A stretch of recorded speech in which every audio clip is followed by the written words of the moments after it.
للہ رب العالمین والعاقبۃ للمتقین والصلاة والسلام علی سید الانبیاء والمرسلین وعلی آلہ وصحبہ اجمعین، اما بعد۔ اعوذ باللہ من الشیطان الرجیم، بسم اللہ الرحمن الرحیم، والضحیٰ واللیل اذا سجی۔ صدق اللہ العظیم۔ عن براء بن عازب رضی اللہ تعالیٰ عنہ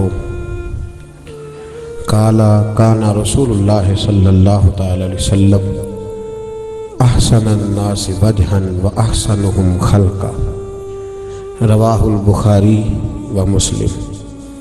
صدق اللہ العظیم وصدق رسولہ النبی الکریم۔ ان اللہ وملائکتہ یصلون علی النبی یا ایھا الذین آمنوا صلوا علیہ وسلموا تسلیما۔ الصلاۃ والسلام علیک یا سیدی یا رسول اللہ وعلی آلک واصحابک یا سیدی یا حبیب اللہ۔ الصلاۃ والسلام علیک یا سیدی یا نبی اللہ وعلی آلک واصحابک یا سیدی یا حبیب اللہ۔ اللہم صلی علی سیدنا و مولانا محمد معدن الجود والکرم وآلہ وصحبہ وبارک وسلم۔ تمام تعریفیں اللہ جل مجدہ الکریم کے لیے، ہر قسم کے درود و سلام نبی رحمت نور مجسم شفیع معظم احمد مجتبیٰ جناب حضرت محمد مصطفیٰ صلی اللہ تعالیٰ علیہ وسلم کی ذات والا صفات کے لیے، فاضل جلیل حضرت علامہ حافظ محمد آصف قادری صاحب قبلہ، آپ کی وساطت، آپ کی میزبانی، آپ کی سرپرستی، یہ خوبصورت بندوبست، یہ احترام و انصرام اللہ کریم اپنی بارگاہ میں قبول فرمائے، اور بڑے مقتدر حضرات یہاں تشریف فرما ہیں۔ کسی شخص کا بھی ذکر کرنے سے مقصود نہ تو اس کی خوشامد ہے اور نہ یہاں کوئی باہمی ستائش کا جلسہ ہے۔ آپ دیکھ رہے ہیں یہ جو لوگ ہوتے ہیں یہ ویسے ہی بڑے قیمتی ہوتے ہیں، اور ان کے قیمتی وجود کی برکت سے اللہ تبارک و تعالی بہت سے قیمتی کام لیتا ہے۔ حضرت صاحبزادہ سید عمر فاروق شاہ صاحب، حضرت علامہ ڈاکٹر غلام مرتضیٰ رضوی صاحب، دیگر مقتدر حضرات یہاں تشریف فرما ہے۔ ہم لوگ اچھی طرح سے اس بات سے آگاہ ہوتے ہیں، جو کسی مسجد میں خدمت دینے والے لوگ ہوتے ہیں، ہمیں پتہ ہوتا ہے کہ لوگوں کا ٹائم بڑا قیمتی ہے۔ اس بات کا بھی بڑی شدت سے احساس ہوتا ہے کہ تقریر سننا بھی ایک مشکل کام ہے، اس بات کا بھی احساس رہتا ہے۔ لیکن یہ بھی یاد رکھیے کہ یہ جو محافل ہوتی ہیں یہ عقیدے اور عمل کی جہان ہوتی ہیں۔ میری بات کی سمجھ آ رہی ہے آپ دوستوں؟ یہ جو محفلیں ہوتی ہیں نا، یہ عقیدے اور عمل کی، بولیے، عقیدے اور عمل کی یاد دہانی بھی بڑا ضروری کام ہے۔ یاد دہانی کرانا، بعض چیزوں کا بار بار ذکر کرنا، یہ ضروری کام ہے، اور اس کی برکت سے بہت سارے امور جو ہیں وہ ترتیب پاتے ہیں۔ نہیں، اب آپ دائیں بائیں دیکھیں گے تو میں کس کی طرف دیکھوں گا؟ مہربانی فرمائے نا، وہ تو انتظامیہ کے حضرات کام کر ہی رہے ہیں، اور نگرانی جن کی ہے وہ بیٹھے ہی اس طرف رخ کر کے جدھر نگرانی ہونی چاہیے۔ تو مجھے تو آپ کو تو آپس میں گفتگو کرنی ہے نا، کیا خیال ہے آپ کا؟ اور جب میلاد کا موسم آئے تو پھر تو گھورنا ویسے ہی منع ہے۔ آپ تھوڑا مسکرائیں، میں انشاءاللہ کچھ نہیں کہوں گا آپ کو، میلاد پہ مسکرانا بڑا نفع کا باعث ہوتا ہے۔ تو آپ مہربانی فرمائیں، نہ پریشان ہو، دائیں بائیں نہیں دیکھیں، آپ میری بات سنیں۔ دیکھیں، مجھے حضرت صاحب نے حکم دیا کہ ایک موضوع پر آپ کچھ بات کیجئے گا، میں اس حوالے سے چند باتیں عرض کروں گا۔ مجھے انہوں نے فرمایا کہ آپ نے بات کرنی ہے حسن مصطفیٰ صلی اللہ علیہ وسلم۔ حسن مصطفیٰ یہ بڑا خوبصورت پہلو بھی ہے اور بڑا نازک پہلو بھی ہے۔ خود میرے فاضل بریلوی رحمۃ اللہ علیہ فرماتے ہیں کہ حضور کی نعت پڑھنا تو گویا تیز دھاری تلوار پہ چلنے کے مترادف۔ یہ جہاں حسین ہے وہاں نازک بھی بڑا ہے۔ اے پائے نظر ہوش میں آ، یہ کوہ نبی ہے، آنکھوں سے بھی چلنا یہاں بے ادبی ہے۔ تھوڑا باریک معاملہ، حسن ہے کیا؟ آپ حیران ہوں گے کہ حسن کی کوئی جامع تعریف ہی آج تک نہیں ہو پائی. جو علم الکلام کے لوگ ہیں انہوں نے حسن کی کوئی جامع تعریف ہی نہیں کی. کچھ نے کہا کہ گورے رنگ کو حسن کہتے ہیں, گورے رنگ کو. تو افریقہ کے لوگ کہنے لگے نہیں جناب, ہمارے ہاں جو زیادہ کالا ہوتا ہے وہ زیادہ حسین گنا جاتا ہے. جو زیادہ, چلیں آپ کو یہ بات مشکل, آپ نے کون سا افریقہ کے لوگوں سے ملاقات کیا, میں سادی بات کرتا ہوں. ماں اپنے بیٹے کو چاند کہتی ہے اور بہن اپنے بھائی کو کہتی ہے کہ نہیں کہتی؟ بولے نا پھر آپ لوگ. بہن اپنے بھائی کو, یہ پکی بات ہے اور کنفرم ہے کہ چاچو کبھی چاند نہیں ہوتا, چاند ماموں ہی ہوتا ہے. یہ طے شدہ بات ہے. ٹھیک عرض کر رہا ہوں جی, چاچو کبھی چاند, چاہے وہ چاند کا ٹکڑا ہی کیوں نہ ہو, وہ چاند ہو سکتا. چاند کون ہوتا ہے؟ یہ تھوڑے پنڈ کوئی اور رواج ہے تو میں وہ گل کر لینا. اب بولے تو صحیح, چاند کون ہوتا ہے جی؟ چاہے بیچارہ بڑا ہی پریشان کن چہرہ رکھتا ہو پھر بھی وہ چاند ہی ہوتا ہے. تو اس کا مطلب ہے کہ حسن کی تعریف گورا چٹا ہونا تو نہیں, ورنہ سارے ماموں چاند تھوڑی ہوتے. تو بعض لوگوں نے کہا کہ گورے رنگ کو حسن کہتے ہیں, کچھ نے کہا نہیں یہ تعریف بھی ٹھیک نہیں. حسین وہ ہوتا ہے جس کے نین نقش ٹھیک ہوتے ہیں, وہ حسین ہوتا ہے. بڑا گورا چٹا رنگ ہو لیکن اس کی ناک کی چپٹی, میری طرف دیکھیں, بڑی مہربانی, اللہ آپ کو جزائے خیر دے, ناک ہی اس کی چپٹی ہو اور کان ہی اس کے ٹھیک نہ ہو تو وہ کیسے حسین ہو گیا؟ وہ تعریف یہ کر دی کہ جس کے نین نقش اچھے ہوتے ہیں وہ حسین ہوتا ہے. امام راغب کہنے لگے نہیں, تم دونوں کی بات ٹھیک نہیں. حسن دیکھنے والے کی آنکھ میں ہوتا ہے, حسن دیکھنے والے کی, دیکھیں نا, کچھ کو پیلا رنگ پسند ہے, کچھ کو نیلا پسند ہے, تو وہ فرمانے لگے کہ پھر حسن تو آنکھ میں ہوا نا, جس کو جو چیز پسند تھی وہ اس کے لیے حسین ہو گئی. تو حسن دیکھنے والے کی آنکھ میں ہے. حضرت برا بن عازب رضی اللہ تعالیٰ عنہ نے مسئلہ حل فرمایا, بخاری مسلم میں موجود ہے. فرمانے لگے نہیں یار, یہ ساری تعریفیں غلط ہیں. حسن وہ ہے جو میرے نبی کے پاس ہے صلی اللہ علیہ. وہ فرماتے ہیں جو کپڑا میرے نبی نے پہنا ہے وہ کپڑا بھی حسین ہے, جو نالین میرے نبی نے استعمال کر لی وہ نالین بھی, بولتے جائیے, وہ نالین بھی حسین ہے. اگر حضور نے ٹوپی پہنی ہے تو وہ ٹوپی بھی حسین ہے, اور اگر ٹوپی پر پگڑی باندھ لی ہے تو وہ امامہ بھی نور والا امامہ ہو گیا. حسن, داستان حسن جب پھیلی تو لامحدود تھی, اور جب سمٹی تو بس تیرا نام ہو کے رہ گئی. حسن کیا ہے؟ تو فرمانے لگے, حضرت برا بن عازب بخاری مسلم میں موجود ہے, فرمانے لگے کان رسول اللہ صلی اللہ علیہ وسلم احسن الناس وجہن, حضور ہی ساری دنیا سے حسین تھے. اور کوئی یہ نہ سمجھے کہ بناوٹ حسین تھی, فرماتے وہ احسنہم خلقا, میرے نبی کے اخلاق بھی بڑے حسین تھے. ایک شخص کی چہرہ بڑا, اور دیکھیں حسن کا موضوع کیوں رکھا گیا اور کیوں انہوں نے کہا کہ آپ کوئی بات کریں. لوگ کہتے ہیں جی آپ لوگ میلاد بیان کرتے رہتے ہیں, حسن و جمال بیان کرتے رہتے ہیں, فضائل و کمالات بیان کرتے رہتے ہیں, تعلیمات آپ کو بیان کرنی چاہیے. کتابیں بھری ہوئی ہیں, سیرت کی کتابیں, شمائل کی, خصائل کی کتابیں بھری ہوئی ہیں. اگر یہ چیزیں بیان نہیں کرنی چاہیے تھی تو صحابہ نے روایت کیوں کی تھی؟ انہوں نے روایت کیا ان چیزوں کو.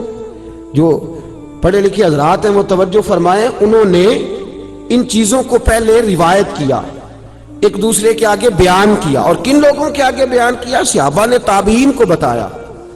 انہوں نے حضور کے چہرے کا دیدار کیا ہوا تھا تو حسن کی خیرات آگے پھیلا رہے تھے, نبی پاک کے حسن کی خیرات آگے پھیلا رہے تھے, لوگوں کو بتلا رہے تھے کہ رسول کریم صلی اللہ علیہ وسلم کتنے حسین ہیں, کتنے خوبصورت ہیں. چہرے جو ہوتے ہیں نا, چہرے لوگوں کے, ان کے اندر بڑا کچھ چھپا ہوتا ہے.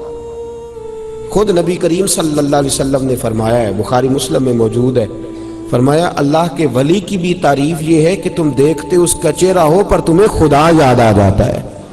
اس کا مطلب ہے ظاہری حسن کے اندر بھی بڑی کشش ہے. اور یاد رکھیں, اعلیٰ حضرت فاضل بریلوی رحمۃ اللہ لکھا ہے, ایک ہوتا ہے انسان کے ظاہر کا حسن اور ایک ہوتا ہے اس کے باطن کا حسن.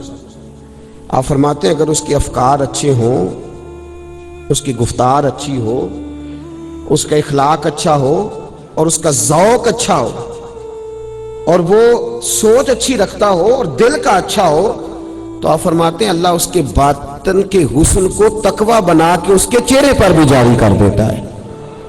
وہ تقوی کا جو حسن ہوتا ہے نا، جیسے نبی پاک صلی اللہ علیہ وسلم نے فرمایا ہے، سرکار فرماتے ہیں کہ جو شخص 7 کوٹھڑیوں کے اندر بھی تہجد کی نماز پڑھے نا، کسی کو پتہ نہ ہو کہ یہ رات، ہم تو لوگ بتاتے رہتے ہیں نا، شروع کرتے ہیں میں جب تہجد کے وقت اٹھا، فلانی مسجد میں بابا جی درود شریف پڑھ رہے تھے۔ فرمایا جو تہجد پڑھے گا اسے بتانا نہیں پڑے گا، صبح اس کا چہرہ ہی بتا دے گا کہ رات اس نے تہجد کی نماز پڑھی ہے۔ اللہ کریم اس کے چہرے جو ہوتے ہیں نا میرے دوست، ان کے اندر بڑا کچھ چھپا ہوتا ہے، اور چہرے سے اگلی منزل ہوتی ہے انسان کی گفتگو کی۔ 2 چیزیں ایسی ہوتی ہیں جو بندے کو کھول کے واضح کر دیتی ہے کہ یہ کیا ہے۔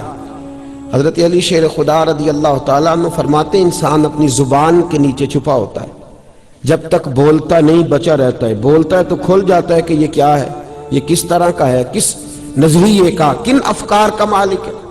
رسول کریم صلی اللہ تعالیٰ علیہ وسلم کو اللہ تبارک و تعالیٰ نے جو باطن کے اخلاقیات دیے ان کے بارے میں بھی فرمایا وَإِنَّكَ لَعَلَىٰ خُلُقٍ عَظِيمٍ، محبوب ہم نے ہر اخلاق کا آپ کو مالک بنا دیا ہے، آپ خلق عظیم کے مالک، اخلاق بھی اعلیٰ درجے کا عطا فرمایا۔ اور اللہ تعالیٰ نے ظاہری حسن عطا فرمایا تو محبوب کو بنا کے خود رب فرماتا ہے وَالضُّحَىٰ، محبوب مجھے تیرے چمکتے ہوئے چہرے کی قسم ہو، تیرے چمکتے ہوئے چہرے کی۔ ہم لوگ بھی اصیل لگنا چاہتے ہیں، بنتے بھی ہیں، اپنا اپنا زاویہ نگاہ ہے۔ ہمارے بچے پتہ نہیں کہاں سے داڑھی کے ڈیزائن بنا آتے ہیں اور سر پہ 2-4 ہزار روپیہ دے کے بال بھی کھڑے کراتے ہیں، اور پھر پریشان بھی رہتے ہیں اس واسطے کہ انہیں میں پیسے لائے نہیں اور میرے حال ویندہ ہی کوئی نہیں۔ 4-5-10 جگہ تھے کھلو کے ویندے نے دائیں بائیں کہ کسی بندے توجہ کیتی ہے کہ نہیں کیتی، جو کوئی نہ کرے تو اپنی فوٹو آپ ہی کھچ کے فیس بک تے دے چڑھ دیں، آپ ہی پتہ نہیں انہوں نے کی نام رکھیا نے جڑی آپ ہی فوٹو کھچی دی، کی آندے نے جی انہوں جی سیلفی، پتہ سارے میں جان کے نہیں پہ بول دے بھئی ان پری مجلس بری بزم میں راز کی بات کہہ دی، بڑا بے ادب ہوں سزا چاہتا، اپنی تصویر خود ہی کھینچ کر کے۔ یہ بھی عجیب شوق پالا ہے لوگوں نے، میں کھانا کھا رہا ہوں، میں سائیکل پہ بیٹھا ہوں، میں فلان جگہ۔ ہم حسین لگنا چاہتے، ادھر دیکھ میرے دوست اور یاد رکھ جوانوں، یہ جو بناوٹ کی زندگی ہوتی ہے یہ مشکل ہوتی ہے۔ میرے رسول کریم صلی اللہ تعالی علیہ وسلم کسی کے پاس بیٹھ کر کبھی تیار نہیں ہوئے، حضور خالی وضو کر کے گلی میں نکلتے تھے، لوگ نبی کریم کا چہرہ دیکھتے جاتے تھے، کلمہ پڑھتے جاتے تھے۔ اور حضرت عبداللہ بن رواحہ رضی اللہ تعالیٰ عنہ فرماتے ہیں لوگوں یاد رکھو، اگر نبی کریم علیہ السلام کوئی معجزہ بھی نہ دکھاتے، حضور چاند کو نہ توڑتے، سورج کو نہ موڑتے، پتھروں سے کلمہ نہ بھی پڑھاتے، تو فرماتے حضور کا چہرہ ہی ایسا تھا، لوگوں نے چہرہ دیکھتے جانا تھا، کلمہ پڑھتے جانا تھا۔ معصومیت تھی رسول پاک کے چہرے میں، اور بہت اعلیٰ لباس نہیں پہنتے تھے، بہت قیمتی امامہ نہیں باندھتے تھے، ہماری طرح 1.5-2 گھنٹے نہیں لگتے تھے پگڑی باندھنے میں، سیدھا کرنے میں۔ میں تو بڑا ٹائم لگاتا ہوں جب کھڑا ہوتا ہوں آئینے کے آگے، بڑی دیر لگتی ہے۔ سادی سی میرے محبوب علیہ السلام دستار باندھتے تھے اور سادہ تھا۔ قبیلہ بنو آراش کا ایک شخص کہتا ہے میں حضور کے اعلان نبوت سے پہلے آیا مکے، اور کہتے ہیں میں حرم شریف کی طرف جانے لگا تو میں نے ایک سادے سے شخص کو بیٹھے دیکھا، میں ادھر جا رہا تھا تو میں آیا کرتا تھا کچھ سامان بیچنے، کہتے میں بڑے سالوں کے بعد مکے کا رخ کیا، کئی شہروں میں جاتا تھا، مکے میں آیا تو میں ظاہراً حضور کو نہیں جانتا تھا۔ کہتے جب پہنچا ابو جال سے ملاقات کرنے لگا، ادھر نہ جانا، وہاں کیا ہے، معاذ اللہ ثم معاذ اللہ، نقل کفر نہ باشد، کہنے لگا وہ جادوگر ہیں، تو جائے گا تو جادو کر دیں گے۔ کہتے ہیں پھر میں ذرا آگے بڑھا تو مجھے عتبہ اور عتیبہ دونوں کھڑے مل، کہنے لگے ادھر نہ جانا، کیوں؟ تو کہنے لگے معاذ اللہ وہ مجنون ہے، دیوانے ہیں، اس طرف نہ جانا۔ کہتے ہیں میں ان لوگوں کی باتیں سن کے حیران ہو گیا کہ یار چلو ٹھیک ہے نہیں جانا چاہیے، لیکن انسان کو جس چیز سے منع کیا جائے نا اس کا تجسس بڑھتا ہے کہ ذرا کھول کے دیکھوں تو صحیح آخر ماجرا کیا ہے۔ کہتے ہیں وہ سب چلے گئے، دائیں بائیں ہو گئے، اور محبوب کتنی دیر تک حرم میں بیٹھے ہیں۔ کہتے ہیں میں قریب جا کے بیٹھ گیا۔ فرماتے ہیں حضور سید عالم علیہ السلام نے دعا کے لیے ہاتھ اٹھائے تو میں نے دیکھا کہ بغلوں کے نیچے محبوب نے کئی جگہ پہ پیوند لگائے ہوئے ہیں، سادے کپڑے ہیں میرے کریم کے، اور فرماتے ہیں امامے کا میں نے رنگ دیکھا تو وہ بھی کسی پرانے کپڑے کا محبوب نے باندھا ہے، اور فرماتے ہیں اتحیات کی حالت میں کریم بیٹھے ہیں۔ جتنی دیر دعا مانگتے رہے نظر جھکی رہی۔ فرماتے ہیں چہرہ اقدس پر ہاتھ پھیر کے رخ اطہر جب میری طرف کیا اور ہلکی سی آواز میں ایک میٹھا سا جملہ میرے محبوب کی زبان سے ادا ہوا۔ حضور نے فرمایا او عرابی میرے ساتھ کوئی کام ہے؟ کہتے وہ جملے تھے کہ مٹھاس تھی ککھ سواد نہیں مشری اندر، اساں کھنڈاں بھی چکھ ڈٹھیاں، اینا ساریاں شیواں نالوں گلا سجن دیاں مٹھیاں۔ فرماتے ہیں وہ سادگی کا حسن، وہ پاکیزگی، وہ نورانیت، وہ طبع کے اندر جاذبیت کہ میں کھو سا گیا۔ فرماتے تھوڑی دیر کے سناٹے کے بعد ہوش آیا تو رسول رحمت صلی اللہ تعالی علیہ وسلم نے حال احوال پوچھا، کہاں سے آئے، کوئی کام تھا؟ پھر حضور نے فرمایا میں آپ کی دعوت نہ کروں؟ توجہ ہے آپ کی، میں آپ کی؟ تو فرماتے ہیں محبوب کریم نے مجھے کھجوریں کھلائیں، دودھ پلایا، بس پہلی نظریں لوٹ لے ماہی تیرے ہار شنگارا۔ فرماتے ہیں میں کھو سا گیا۔ میں نے کہا یا رسول اللہ صلی اللہ علیہ وسلم، اس وقت یہ جملے تو نہ تھے، میں نے کہا یہ لوگ آپ کی مخالفت کیوں کرتے ہیں؟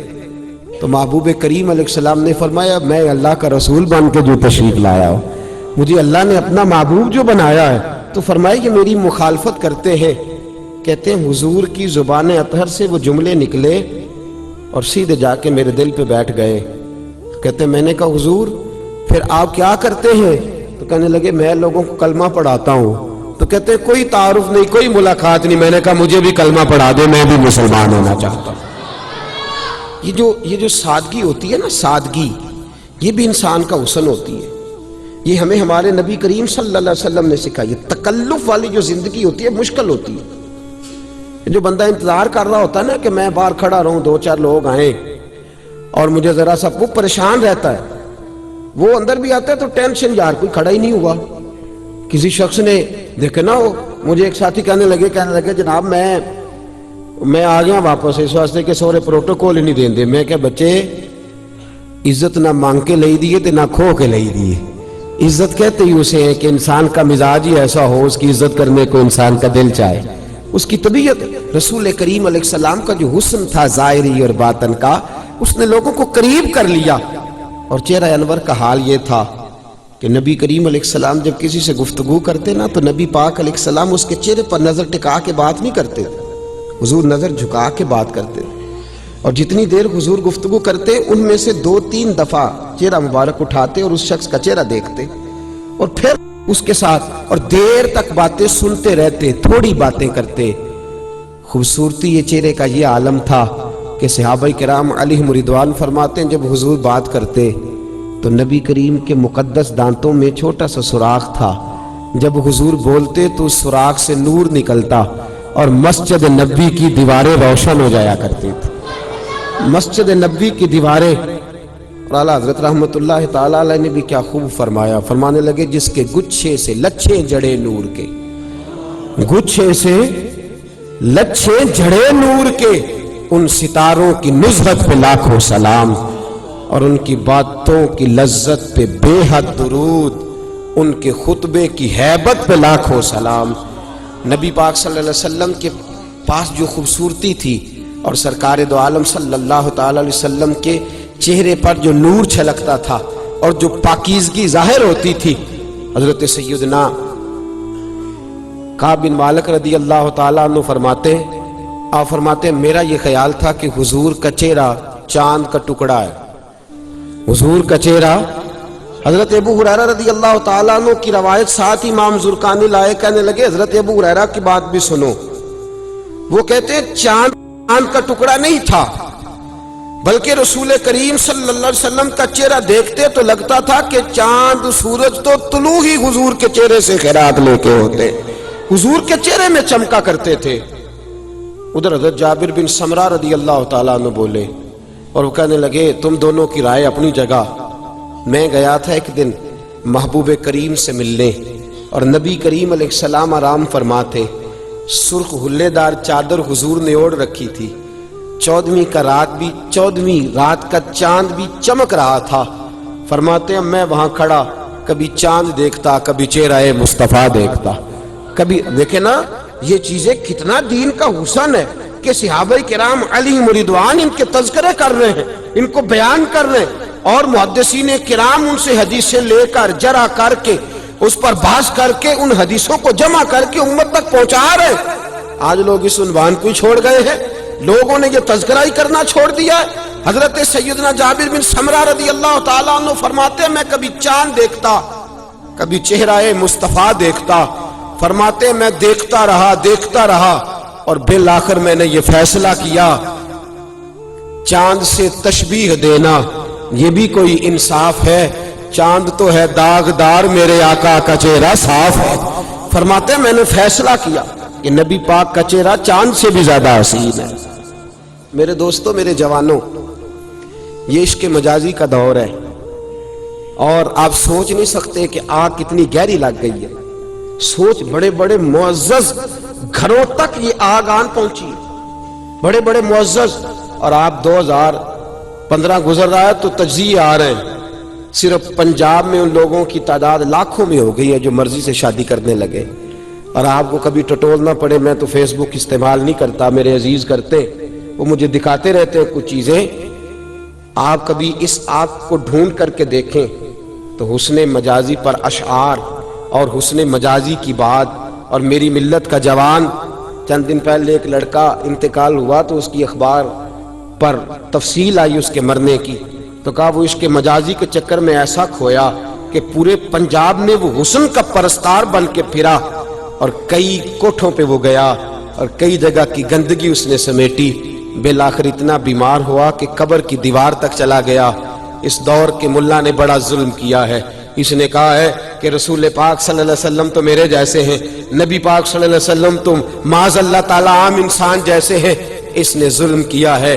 کاش یہ کسی کو پاس بٹھاتا، اسے بتلاتا کہ محبوب کی جو پیشانی ہے وہ والفجر والی ہے، یہ بتلاتا کہ چہرہ والضحیٰ والا ہے، یہ بتلاتا کہ حضور کی جو آنکھیں ہیں ما زاغ البصر وما طغیٰ والی ہیں، یہ نبی پاک کے حسن کے تذکرے عام کرتا تو میری ملت کا جوان کبھی گمراہ نہ ہوتا۔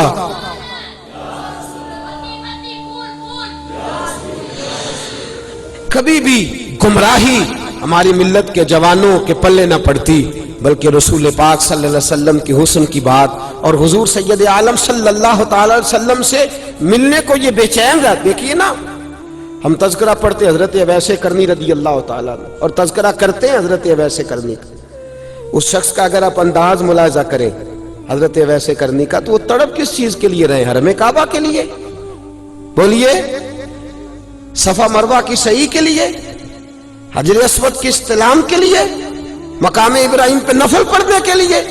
حضرت اویس کرنی رات کو بیٹھتے تھے، جناب حرم بن حیان فرماتے، امام شورانی روایت لائے، کہتے حضرت حرم بن حیان کہتے میں ان سے ملنے گیا تو رات کو وہ بیٹھا کرتے تھے تو رویا کرتے تھے، تو میں کہتا آپ کس کی یاد میں روتے ہیں؟ تو کہتے مجھے رسول اللہ صلی اللہ علیہ وسلم کی یاد آتی ہے، میں نبی کریم صلی اللہ علیہ وسلم کی یاد۔ حضرت سلمان فارسی رضی اللہ تعالیٰ عنہ اور حضرت مقداد رضی اللہ تعالیٰ عنہ قبیلہ مزن کی طرف چلے گئے۔ آپ نے نا ایک جگہ پہ بیٹھ کے رسول پاک علیہ السلام کے اخلاق کے حسن کے تذکرے چھیڑ، توجہ میری بات کی طرف رکھیے، میں اصل میں زیادہ سادہ آدمی ہوں نا، زیادہ سادہ، اور میں پہلے بھی آیا تھا تو میں نے عرض کیا تھا میں ناقل سا شخص ہوں، جو بات پڑھ کے نقطہ کوئی بھی نہیں آتا، اور نقطہ بیان کرتے ہم ڈرتے بھی ہیں۔ ہمارے بزرگوں نے لکھا ہے کہ قرآن و سنت سے محدثین کو استدلال کرنا چاہیے، لہذا ہم استدلال بھی نہیں کرتے، ہم بالکل وہ بات جو پڑھی ہوتی ہے اسی کو منوان بیان کرنے کی کوشش کرتے ہیں، لیکن اثر کرے نہ کرے سن تو لے میری فریاد، نہیں ہے داد کا طالب یہ بندہ ہے آزاد۔ اور میں تو یہ بھی کہتا ہوں کہ سبحان اللہ بھی میرے لیے نہ کہیں، سبحان اللہ بھی کسی نے کہنی ہے تو اللہ کو راضی کرنے کے لیے کہے، مجھے راضی کرنے. لیکن توجہ کریں، میں جو بات عرض کرنا چاہ رہا ہوں، میرا یہ کوئی مقصد نہیں کہ مجھے جو ٹائم دیا گیا گھنٹے 1.5 کا تو میں نے پورا کرنا ہے، چاہے میں ایک شعر پہ ہی اور ایک بات پہ ہی کتنی دیر لگا دوں. یہ کوئی مقصد نہیں. میں نے شروع میں کہا میں اپنے وقت سے زیادہ آپ کے ٹائم کو قیمتی سمجھتا ہوں، اور ہمیں اب یہ احساس شدت سے ہونے لگا ہے کہ ہم نے اپنی قوم کا ایک لمحہ بھی برباد نہیں کرنا. ہم نے آپ کو جو بات سمجھانی ہے وہ کوشش کر دیں گے تھوڑے وقت میں زیادہ چیزیں آپ کی خدمت میں پیش کر سکے. بڑی توجہ کے ساتھ میری بات سماعت کریں. عزیزو، 2 صحابی جاتے ہیں اور ایک شخص اپنی زمین پہ اپنی پہلی پہ کام کر رہا ہے، وٹ پہ بیٹھ جاتے ہیں اور وہ کھانا کھانے کے لیے رکے. قاضی سلمان منصور پوری نے بھی اس کو لکھا ہے، کئی اور سیرت نگاروں نے لکھا ہے. وہ کھانا کھانے کے لیے رکے اور کھانا کھاتے کھاتے ہی وہ نبی پاک کے حسن کی باتیں شروع کر دی. انہوں نے کھانا ہو رہا ہے، کھانا، حالانکہ کھانا کھاتے تو یہ کہنا چاہیے نا یار ویکھنا کڈا مہنگا گوشت آندا سی، انہیں نون نہیں صحیح پایا، یہ باتیں ہوتی ہیں. لیکن وہ کھانا بھی کھا رہے ہیں اور ساتھ ساتھ رسول اللہ کی نعت بھی جاری ہے. ایک غریب اور یتیم بچہ اپنی زمین کے اندر گوڈی کر رہا ہے، اس نے باتیں سن لی اور وہ جس اوزار کے ساتھ، جس رمبے کے ساتھ کام کر رہا تھا وہ اس نے چھوڑ دیا، کان لگا کے سننے لگا. اپنی مرضی سے وہ صحابہ اٹھے، کہنے لگا تم کس کی باتیں کر رہے تھے؟ تو انہوں نے کہا مدینے والے محبوب کا ذکر کر رہے تھے. تو کہنے لگا میرا چاچا تو ان کی مخالفت کرتا ہے. خیر، ایک روایت یہ ہے کہ وہیں کلمہ پڑھ گئے، دوسری روایت یہ ہے کہ مدینے آئے اور کلمہ پڑھ کے چلے گئے. ان سے سن کے اب واپس گئے نا تو حضور کا چہرہ دیکھ آئے. میرے محبوب کے شہر کے اندر یہ حسن ہے، شہر رسول کا یہ حسن ہے. ایک رون جنہاں نے ویکھیا نہیں، ایک رون دوبارہ جامل نہیں. ایک رون جنہاں، یہ حسن ہے نبی پاک صلی اللہ علیہ وسلم کے شہر کا کہ جو ہو آتا ہے وہ دوبارہ جانے کی آرزو کرتا ہے. مجھے بتائیے شہر کا یہ حسن ہے تو چہرہ مصطفیٰ کا کیا کمال ہوگا، صحبت رسول کے اندر کیا کمال ہوگا. حضرت عبداللہ مزنی کلمہ پڑھ لیا. داستان یہ تھی کہ والد تو پہلے انتقال کر گئے، ماں نے نکاح ہی نہیں کیا کہ سوتیلا باپ میرے بیٹے کے ساتھ ظلم نہ کرے، چچا نے پالا ہے. اب وہ محبت سینے کے اندر لگ گئی ہے نا، عشق لگا سی کھیڈاں کھیڈ دی نوں تے مینوں کھیڈاں بھول گئیاں. میں کجل پایا سی یار دے ویکھنے نوں، پھر وہ دی یاد وچ روندیاں ہی ڈل گئیاں. حیدر شاہ اس گلی کدے نہ رول دی، پر ہن تے رول گئیاں. بڑے دن بیت گئے جدائی میں، بڑے دن. اور دوستو ہونا چاہیے، آج بھی ایسا ہونا چاہیے کہ کوئی رات ایسی آئے کہ ہم بھی اٹھ کے اپنے علامہ صاحب کے پاس جائیں اور اس سے کہیں بڑے دن ہو گئے ہیں، محبوب کی زیارت کرنے کو جی چاہتا ہے، کوئی بتاؤ کون سا درود پڑھے تو زیارت ہوگی. اب یہ سوتے خشک ہوتے جا رہے ہیں، اب دلوں کے اندر سے یہ سرور اٹھتے دکھائی دے رہے. اہل خیر کی مجالس بھی اس محبت سے خالی ہوتی جا رہی ہے. اللہ ماشاءاللہ. حضرت عبداللہ مزنی کئی دنوں سے بے چین ہے. ماں کے پاس جاتے تو روتے ہیں، کہتے ہیں ماں حسن مصطفیٰ کے لیے بے چین ہو گیا ہوں، نبی پاک کے بغیر میرا دل نہیں لگتا. ماں کہتی بیٹا تیرا چاچا بڑا دشمن ہے معاذ اللہ اسلام کا، تو جانے کی بات کرے گا تو وہ ناراض ہو جائے گا، تجھے مارے گا. چلے جاتے. 2 4 5 بار تو صبر کیا، پھر دل کے ہاتھوں مجبور ہو گئے. دل کملا ہے، چل ہے، ضد کرد ہے، مجبور ہو گئے. ماں کے سامنے کھڑے ہوئے، روئے، آنکھوں میں آنسو آئے. تو ماں تو ماں ہوتی ہے نا. ماں کہنے لگی بیٹا تو میرے جگر کا ٹکڑا ہے، میں تیری آنکھوں میں آنسو نہیں دے، میری طرف سے اجازت ہے، چچا سے پوچھ لے. آئے محبوب کے حسن کے قیدی آئے، نبی کریم صلی اللہ علیہ وسلم کے جلوے دیکھنے کو بے چین. حضرت عبداللہ مزنی آئے تو چاچا کے سامنے سینہ تان کے کھڑے ہوئے، گردن جھکی ہوئی ہے. چاچا یہ تو جانتا تھا مسلمان ہو گئے ہیں. مسلمان جب کوئی ہوتا ہے تو اس کے انداز ہی بدل جاتے ہیں، اس کے طور طریقے ہی بدل جاتے ہیں. کھڑے ہیں، کدھر آئے ہو؟ نظر جھکی. اب بولتا کیوں نہیں؟ زبان بند ہے. کیوں نہیں بول؟ کہاں جانا ہے؟ ہلکے لب و لہجے میں حضرت عبداللہ مزنی بولے کہ چچا میرا مدینے جانے کو دل کرتا ہے. لنگ کئی مہینے تے برس گئے تے او دی دید نو دیدے ترس گئے. اب میرا دل کرتا ہے، میں حضور کے جلووں کے لیے بے چین ہوں، اب نہیں رہ سکتا، مجھے جانے دو.